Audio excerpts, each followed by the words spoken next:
ராவணா பார்வையாளர்கள் அனைவருக்கும் வணக்கம். தொடர்ந்து உங்களுடைய பேராதரவுக்கு நன்றி. ரெண்டு முக்கியமான ஒரு விஷயம், இது ஃபர்ஸ்ட் நியூஸ்னு கூட சொல்லிக்கலாம். மீனா ஜெயக்குமார், அதாவது கோயம்புத்தூரில் பிரபலமான ஒரு அரசியல்வாதியாக அந்த முகம் அறியப்படும். மீனா அப்படின்னு பெரிய இண்டஸ்ட்ரியில் இருக்கிறவங்க, அவங்க வந்து கவுன்சிலராக அங்கே இருக்கிறாங்கன்னு நினைக்கிறேன். அவருடைய ஹஸ்பண்டு தான் ஜெயக்குமார். ஏவா வேலு அவர்களுடைய பினாமியாக இருந்தவர்.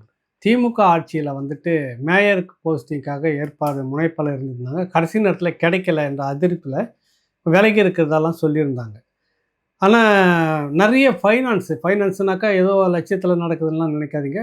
கோடியில் வந்து நடத்திக்கிட்டு இருக்குது ஃபைனான்ஸு, வட்டிக்கு வர்றதுன்னு. அது ஏவா வேலுனுடைய கனெக்டில், அந்த பணம் கனெக்டில் நிறைய பினாமி பணம் ட்ரான்ஸ்ஃபர் ஆகுது அப்படின்லாம் ஏற்கனவே பேசிக்கிட்டு இருந்தாங்க. அவர்கள் வந்து இப்பொழுது அமைச்சர் செங்கோட்டையனை சந்திச்சிருக்கிற புகைப்படம் வெளியில் வந்திருக்குது. அநேகமாக தாவேக்காவில் இணைவாங்க போல இருக்குது. அங்கே தான் வாஷிங் மிஷின் ஒன்று வச்சுருக்காங்கன்னு நினைக்கிறேன். அங்கே உள்ளே போகிறப்போ உள்ளே எப்படிப்பட்ட ஆளாக இருந்தாலும் உள்ளே போனோன்னா அந்த பக்கம் வெள்ளையாக்கி தூய்மையாக போய் சேர்ந்துருவாங்க. அதற்காக இது இருக்குது. இது ஒரு முதல் தகவல். இது மேற்கொண்டு என்ன டெவலப் ஆகுது, என்ன காரணம், என்ன ஏதுன்றதாலும் விரிவாக அப்புறம் பேசுவோம். ரெண்டாவது, தொழில்துறை அமைச்சர், இண்டஸ்ட்ரி மினிஸ்டர் கீர்த்தனா வந்துட்டு வெளிநாட்டுக்கு போயிட்டு வந்திருந்தாங்க. கொரியாவுக்கு இண்டஸ்ட்ரியை வந்து கட்டி இழுத்து கொண்டு வருவதற்காக, முதலீடுகளை இழுத்து கொண்டு வருவதற்காக அந்த பயணம் மேற்கொண்டிருந்தாங்க. அது எல்லாருக்குமே தெரிஞ்சிருக்கும். வந்து ரொம்ப பெரிய அளவில் ரீல்லாம் போயிட்டு இருந்தது, ரீல்ஸாகவே இருந்துட்டு இருந்தது. இந்த மாதிரி தொழில் இண்டஸ்ட்ரிலாம் கொண்டுட்டு வர்றதுக்கு ஏற்பாடு முனைப்பா அப்படி இப்படின்னு நிறைய ஓடிக்கிட்டு இருந்தது. அதில் என்ன ஒரு சிக்கல் நடந்திருக்குதுன்னாக்கா, மத்திய அரசினுடைய அனுமதி இல்லாமல் தமிழ்நாட்டினுடைய ஒரு மாநிலத்தினுடைய அமைச்சர் வெளிநாட்டுக்கு சென்று வந்திருக்கின்றார் என்ற தகவல் இப்போ கிடைச்சிருக்குது. என்னென்னா, இப்போ ஒரு இங்கே இருக்கக்கூடிய ஒரு அமைச்சர் வெளிநாட்டுக்கு போகிறாரு அப்படின்னாக்கா, டெல்லியில் இருக்கக்கூடிய வெளியுறவுத்துறை, உள்துறை, முதல்ல உள்துறையில் போகணும், உள்துறையிலேருந்து வெளியுறவுத்துறைக்கு போகணும். அது இல்லாமல் கேபினட் செக்ரட்டரி அப்படின்னு சொல்லிட்டு, அது ஐஏஎஸ் அதிகாரிகள், அவங்க கூட போகிற ஐஏஎஸ் அதிகாரிகள்லாம் இந்த ஏற்கனவே வெளியுறவுத்துறை, உள்துறை அது ரெண்டும் முடிச்சுட்டு ஐஏஎஸ் ஆஃபீஸர்ஸ்க்கு மட்டும் கேபினட் செக்ரட்டரி வந்து பர்மிஷன் தரணும். இங்கேருந்து நீங்களாக போயிட்டு மீனம்பாக்கம் விமான நிலையத்துலேருந்து ஃப்ளைட் ஏறி ஒரு வெளிநாட்டுக்கு போயிட்டு வந்துட முடியாது, கூடாது. தவிர வந்துட்டு உங்களுக்கு வழக்கமான பாஸ்போர்ட் இருக்குல்ல, இல்லை டிப்ளமோ பாஸ்போர்ட், அது ரெட் கலரில் இருக்கும் உங்களுக்கு. அந்த ரெட் கலர் பாஸ்போர்ட்டு தான் வாங்கிட்டு போயிட்டு வரணும், திருப்பி நீங்கள் கொடுத்துடணும். இல்லை இந்த திரும்ப பயணம்னா அதை வச்சுக்கிட்டு இருக்கலாம். முறையாக இப்படி தான் செய்து இருக்கணும். இதுக்கு முந்தின ஆட்சியில் திமுக தரப்பில், அதுக்கு முன்னாடி அதிமுக தரப்பில் என்னென்னா, ஒரு மினிஸ்டர் போகிறாங்கன்னா முன்கூட்டியே அவங்க தரப்புலேருந்து, ஏன்னா இப்போ இங்கேருந்து இவங்க அப்ளை பண்ணிவிட்டு காத்துட்டு இருந்தாங்கன்னா நேரம் இருக்காது, காலம் இழுத்துக்கிட்டு இருக்கும். பொதுவாகவே ஒரு 11லேருந்து 5 மணி வரைக்கும் தான் வேலை செய்வாங்க டெல்லியில், உள்துறையிலையும் வெளியுறவுத்துறையிலையும், ஹோம் டிபார்ட்மெண்ட் சொல்லக்கூடிய உள்துறையில் எல்லாமே வந்து இப்போ கேபினெட் செக்ரட்டரி எல்லாமே ஒரு 5 மணி வரைக்கும் தான் வேலை செய்வாங்க, போயிட்டே இருந்துருவாங்க. சனி ஞாயிறு லீவு. இல்லை நம்ம நினைக்கிற மாதிரி துரிதமாக வேலையெல்லாம் அங்கே நடக்காது. இப்போ அவங்க வெளிநாட்டுக்கு இந்த தேதிக்கு போகிறாங்கன்னா முன்கூட்டியே ப்ராசஸ், தனிப்பட்ட முறையில் காசு கொடுத்து டெல்லிக்கு ஒரு ஆள் அனுப்பிச்சு அது ப்ராசஸ் பண்ணி அங்கேருந்து பர்மிஷன் வர அளவுக்கு ஏற்பாடு பண்ணுவாங்க கடந்த ஆட்சியில். அப்படி தான் பண்ணிவிட்டு அந்த பாஸ்போர்ட் வந்தோடனே அதை எடுத்துக்கிட்டு முறையாக பர்மிஷனோடு எடுத்துகிட்டு தான் இவங்க போகணும். ஏன்னா இதெல்லாம் வந்துட்டு துறை சார்ந்து இவங்க போகிறாங்க. தனிப்பட்ட முறையில் போகிறத பற்றி பிரச்சனை இல்லை. ஆனாலும் இவங்க மந்திரியாக இருக்கிறப்ப தனிப்பட்ட முறையில் போக முடியாது. இது உள்நாட்டு வெளிநாட்டினுடைய வெளியுறவு கொள்கை, அப்புறம் உள்நாட்டினுடைய பாதுகாப்பு, இப்படி பல விஷயங்கள் இதுக்குள்ளே இருக்குது. கூட போகிறவங்க யார், அங்கே சந்திக்க போகிறவங்க யார், அவங்க சரியான நிறுவனமா, இல்லை வேறு ஏதாவது பின்னணியில் இருக்கக்கூடிய நிறுவனமா, வேறு ஏதாவது இந்த உங்களுக்கு சட்டவிரோத தீவிரவாத தொடர்புகளில் வர மாதிரி இண்டஸ்ட்ரி தொடங்கி அதன் மூலமாக உள்ளே வர மாதிரி கோஸ்டிங்லாம் இருப்பாங்கள்ல, அந்த மாதிரி இது எல்லாத்தையும் வந்து வெளியுறவுத்துறை வந்து செக் பண்ணும். முதல்ல நான் இந்த மாதிரி கொரியா நாட்டுக்கு இந்த நிறுவனத்துக்கு போகிறதுக்கு பர்மிஷன் நீங்கள் போகும்போது இங்கே இருக்கக்கூடிய வெளியுறவுத்துறை அந்த கொரியாவில் இருக்கக்கூடிய இந்திய தூதரகத்துக்கு உடனே தகவல் அனுப்பி இந்த நிறுவனத்தை பற்றியான டீட்டெயிலெலாம் கேட்டு வாங்குவாங்க. அது சரியானதா, எவ்வளோ காலமாக இருக்குது, அவங்க வந்து வெளிப்படையாக இருக்கிறவங்களா, இல்லை வேறு அந்த மாதிரி அண்டர் கிரவுண்டு இண்டஸ்ட்ரியில் இருக்கிறவங்களா, இப்படி பலதும் கேட்பாங்க. சிலதெல்லாம் வந்து சீல் வச்சுருப்பாங்க. இந்தியாவுக்குள்ளே வெளியுறவுத்துறை சில இண்டஸ்ட்ரி சில இடத்துங்களில் விவகாரங்கள்லாம் வந்துட்டு இதெல்லாம் ஏற்கனவே வந்து சந்தேகத்துக்கிடமானது அப்படின்னு வச்சுருப்பாங்க. இப்படி பல விஷயத்தை வந்து ஆராய்ச்சி ஆய்வு பண்ணி பிறகு தான் வந்து உங்களுக்கு கடிதம் கொடுப்பாங்க. சரி, இந்த அம்மா கீர்த்தனாவுக்கு தெரியாது, அமைச்சர் ஆகிட்டாங்க, உடனடியாக அவங்களுக்கு வெளிநாட்டு பயணம் வந்து வருது, உடனே போகிறாங்க அப்படின்னா, இந்த கூட அவர் செக்ரட்டரி இருக்காங்க, துறை செயலாளர். இப்போ இண்டஸ்ட்ரி செக்ரட்டரி அருண் ராய், அவர் வந்து கூட போகலை. பட் அவருக்கு தெரிஞ்சு இருக்கணும். இந்த ப்ராசஸ் வந்து ஒரு ஐஏஎஸ் அது செக்ரட்டரி கேடரில் இருக்கிறவங்களுக்கு தெரியணும். புரியுதுல்ல? அப்போ அவராவது வந்து இந்த வழிகாட்டுதல் சரியாக இருந்திருக்கணும்.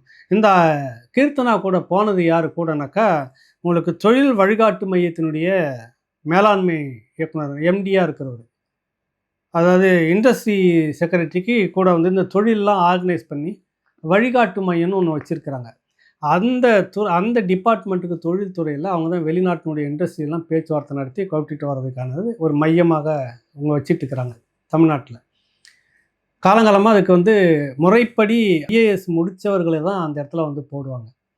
இப்போ தான் முதன் முறையாக ராமன் ஐஏஎஸ், அதாவது கன்ஃபர்டு ஐஏஎஸ்ன்னு சொல்லுவாங்க. இந்த குரூப் 1 எழுதி இங்கே தமிழ்நாடு இதிலேருந்து எழுதி ப்ரொமோஷனில் வந்துட்டு ஐஏஎஸ்ஸாக மாறி இருக்கிறவங்க அவங்கள வந்து போட்டு வச்சுருக்காங்க. சர்வதேச அளவில் மிக பெரும் தொழில் நிறுவனங்களோடு பேசுவதற்கு நேரடியாக ஐபிஎஸ் பிடித்த, அதுவும் அந்த ஒரு பெரிய மூத்த அதிகாரியாக இருக்கிறவங்கள போடுவாங்க. அதுதான் வரவங்களோட பேசுகிறது, அணுகிறது, அது ஒரு இதுவாக இருக்கும். அதுக்காக அந்த மாதிரி போடுவாங்க. அதுவும் கிடையாது இதில். இந்த ராமன் ஐஏஎஸ் அவர்கள் தான் கீர்த்தனா அமைச்சர் அவர்களோடு சேர்ந்து கொரியாவுக்கு போயிட்டு வந்திருக்கிறாங்க. இப்போ இவங்க ஒரு காரணம் சொல்லலாம். என்னென்னா, இப்போ கொரிய நிறுவனம் அழிச்சது, அதனால் நாங்கள் உடனடியாக டைம் இல்லை, உடனடியாக நாங்கள் போயிட்டோம், டிக்கெட்லாம் அவங்களே போட்டு கொடுத்தாங்க அப்படின்னு சொல்லலாம் அப்படின்னு வச்சுக்கோங்க. இது சட்டப்படி, இந்திய சட்டப்படி மிகப்பெரிய தவறு. அந்நிய நாட்டு நிறுவனம் இந்த மண்ணை சேர்ந்த ஒரு அமைச்சருக்கு டிக்கெட் போட்டு நீங்களே வாங்க, அவசரமாக வாங்க அப்படின்னா ஆதாயம் இல்லாமல் அவங்க ஏன் டிக்கெட் போடுறாங்க? அப்போ ஏதோ ஒரு ஆதாயம் இருக்குது. இதுவே வந்து சட்டவிரோதமானது. அப்படிலாம் வந்து போகவும் முடியாது. அப்படி இவங்க போகலை. ஒரு வேளை எப்படி இருந்தாலும் காரணம் சொன்னாங்கன்னாக்கா, கொரிய நிறுவனம் டிக்கெட் போட்டு இவங்க போக வேண்டிய அவசியம் இல்லை, தவறு போகி இருக்கக்கூடாது.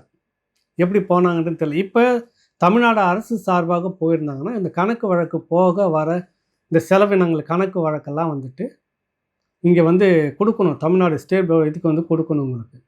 அப்போ கொடுக்குறப்ப நீங்கள் வந்து என்ன பண்ணுறீங்க, தனிப்பட்ட முறையில் போனீங்களா, அரசு சார்பாக போனீங்களா? தனிப்பட்ட முறையில் நீங்கள் ஒரு பர்சனலாக போகிறதா இருந்தால் கூட சரி, உங்களுடைய வழக்கமான பாஸ்போர்ட்டில் நீங்கள் போகிறதா இருந்தாலும் சரி, இதுக்கு நீ பர்மிஷன் வாங்கணும். நான் முறையாக இவ்வளோ பணத்தை வச்சுருக்கிறேன், என்கிட்ட இவ்வளோ சொத்து இருக்குது, பேங்க் அக்கௌண்ட்டில் இவ்வளோ அமௌண்ட் இருக்குது, என்னுடைய சொந்த பணத்தில் நான் விமான டிக்கெட் போயிட்டு நான் வரேன் அப்படின்றது நீங்கள் பர்மிஷன் அதுக்கும் வாங்கிட்டு தான் போகணும். புரியுதுல உங்களுக்கு? எதுவுமே இல்லாமல், ஒரு இதுவும் இல்லாமல் போயிட்டு வந்திருக்கிறாங்க இவங்க. இது வந்து சரியான ஒரு பயணம் அல்ல அப்படின்னு சொல்லிட்டு இப்போ மத்திய உள்துறை இங்கே இருக்கக்கூடிய இண்டஸ்ட்ரி செக்ரட்டரிக்கும் தலைமைச் செயலாளருக்கும் பப்ளிக் செக்ரட்டரிக்கும் நோட்டீஸ் அனுப்பிடுச்சு. கிட்டத்தட்ட அனுப்பிடுச்சு. இதுக்கான விளக்கம் தரணும் நீங்கள் அப்படின்னு சொல்லி கேட்டிருக்குது. வழிகாட்டுதல் வந்து சரியாக இல்லை. தலைமைச் செயலாளருக்கு அந்த பதில் இண்டஸ்ட்ரி செக்ரட்டரிகிட்ட கேட்பார். இண்டஸ்ட்ரி செக்ரட்டரி என்ன பதில் சொல்ல போகிறாருன்னு தெரியாது. கூட போன இன்னொரு எம்டி இருக்கிறார்ல ராமன் ஐஏஎஸ், அவர் என்ன பதில் சொல்ல போகிறாருன்னு தெரியாது.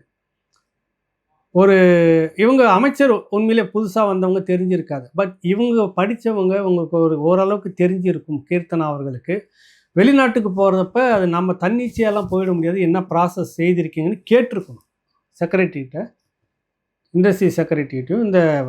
அதாவது தொழில் வழிகாட்டு மையத்தினுடைய எம்டி ராமன் இப்படி இவங்கக்கிட்ட கேட்டிருக்கணும். நீங்கள் என்ன ப்ராசஸ் என்ன, இது எப்படி முறை அப்படின்னு கேட்டிருந்தாவே அவங்க சொல்லியிருப்பாங்க. இது டெல்லிக்கு பர்மிஷன் போகணும், டெல்லியில் உள்துறையில் வந்து நீங்கள் கொடுக்கணும், வெளித்துறையில் வந்து பர்மிஷன் வாங்கணும், அப்புறம் கேபினெட் செக்ரட்டரிகிட்ட வாங்கணும், ஐஏஎஸ் அதிகாரி போகிறதால கேபினெட் செக்ரட்டரி பர்மிஷன் கட்டாயம் வாங்கணும். இவ்வளோ ப்ராசஸ் இதில் இருக்குது. இவங்க பாட்டுன்னு நேராக போயிட்டு வந்திருக்கிறாங்க. இப்போ நோட்டீஸ் வந்திருக்கு. ஹோம் செக்ரட்டரி, மத்திய அரசினுடைய ஹோம் மினிஸ்டர் டிபார்ட்மெண்ட்லேருந்து ஸ்டேட் கவர்மெண்ட் சீஃப் செக்ரட்டரிக்கும் இண்டஸ்ட்ரி செக்ரட்டரிக்கும் விளக்கம் கேட்டு நோட்டீஸ் வந்திருக்கிறது. இது ஒரு சிக்கலை ஏற்படுத்தும். அதிகாரிகள் பொறுத்த வரைக்கும் எப்படி இருந்தாலும் அந்த அவங்களுக்கு அஃபிஷியல் என்கொயரி வரும், ஏதாவது ஒரு கிரேடு கட் பண்ணுவாங்க, இப்படி ஏன்னா ஏதோ பனிஷ்மெண்ட் இதெல்லாம் வரும். இது சிக்கலானது. இது அமைச்சர் என்ன பதிலை சொல்ல போகிறாரு அப்படின்றதெல்லாம் இருக்குது. அதை போலவே அமைச்சர் ராஜ்மோகன் சென்று வந்திருக்கிறார். அவருக்கு இந்த ப்ராசஸ் தான். ஆனால் என்னென்னா இவர் வந்து தனிப்பட்ட முறையில் போயிட்டு வந்திருக்கிறார். உலக தமிழராட்சி மாநாடு சம்மந்தமாக ஒரு பார்த்துட்டு வர்றதுக்காக இவருடைய இதில் போயிட்டு வந்திருக்கிறதா சொல்ல வராங்க. இது என்னன்றதுன்னு தெரியல. எப்படி இருந்தாலும் அமைச்சர் கீர்த்தனா ஒரு இண்டஸ்ட்ரி சம்மந்தமாக போயிட்டு வந்திருக்கீங்க. தொழில்துறை ஒரு நாட்டுக்குள்ளே வர்றது சாதாரண விஷயம் இல்லை. அது தொழில்துறை உண்மையிலேயே இண்டஸ்ட்ரி வந்து இங்கே வளர்க்குறதுக்கு வராங்களா, வேறு நோக்கத்துக்காக இங்கே வராங்களா, அப்படி பல காரணங்கள்லாம் வந்திருக்குது. இப்போ இலங்கையில் எடுத்துக்கிட்டிங்கனாக்கா அந்த இராணுவ தளபதியே வந்து ஒரு புத்தகம் எழுதுகிறப்போ ஒன்று சொல்ல வராரு.